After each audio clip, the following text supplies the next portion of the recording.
From the National Newsroom of the Canadian Press, I'm Don Mitchell.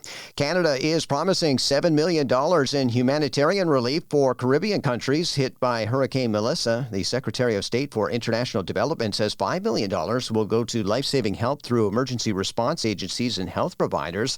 Randeep Sarai says the other $2 million will go to the World Food Program to support its efforts to distribute food and other supplies to Jamaica. The devastation by Hurricane Melissa across the Caribbean is pretty severe.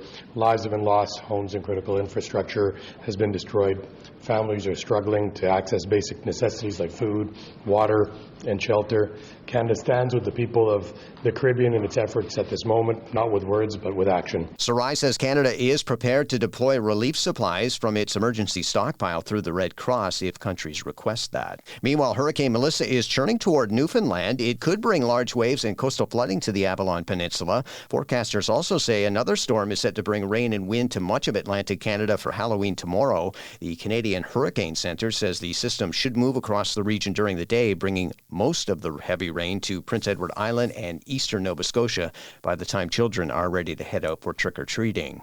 The final two bidders on Canada's multi-billion-dollar submarine contract say they could build the boats in this country. South Korea's Hanwha Oceans and Germany's TKMS both say it's possible, but note that it might take another decade to build the subs. Vice Admiral Angus Topshee was with Prime Minister Mark Carney and Defense Minister David McGuinty for a tour of Hanwha Shipyard in South Korea today. The commander of the Royal Canadian Navy says the Canadian government is not currently looking for subs to be built in Canada, although he didn't rule out the idea altogether. We're not looking for either of the submarines to be built in Canada, to be honest, because Canada right now does not have any capacity to build submarines. But ultimately, how the government decides it would like to proceed is a decision for the government. Topshee says he has a need for speed to replace the 4 aging Victoria-class subs that will be out of commission by 2035. Hearings for the man accused of murdering 11 people at Vancouver's Lapu Lapu Day Festival have been adjourned until January. Adam Kaiji Low appeared by video in Vancouver Provincial Court today, with prosecutors and Low's lawyer agreeing to January 12th as the next hearing date.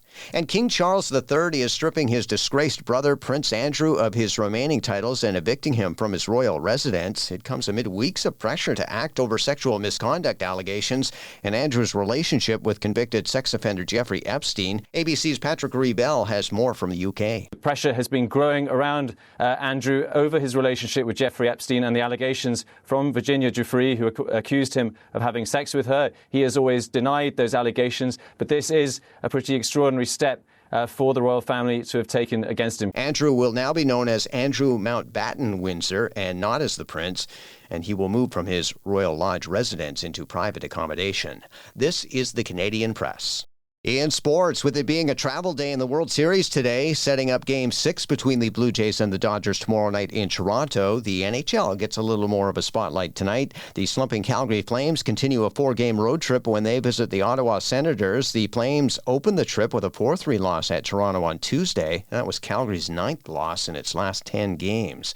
Elsewhere, the Winnipeg Jets host the Chicago Blackhawks in a matchup of Central Division rivals. Also, Vancouver visits St. Louis, and Edmonton hosts the New York Rangers. Quarterbacks Bo Levi Mitchell and Nathan Rourke are the finalists for the CFL's Most Outstanding Player Award. Mitchell led the CFL in passing and touchdowns, helping the Hamilton Tiger Cats lock up first place in the East Division. And Felix Auger-Aliassime's late charge toward an ATP Finals qualification continued with a round of 16 win at the Paris Masters. The Canadian tennis star came back from a set down to beat Germany's Daniel Altmaier in 3 sets. From the Canadian Press, I'm Don Mitchell.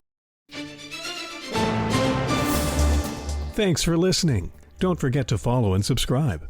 For more of today's top stories, visit thecanadianpressnews.ca.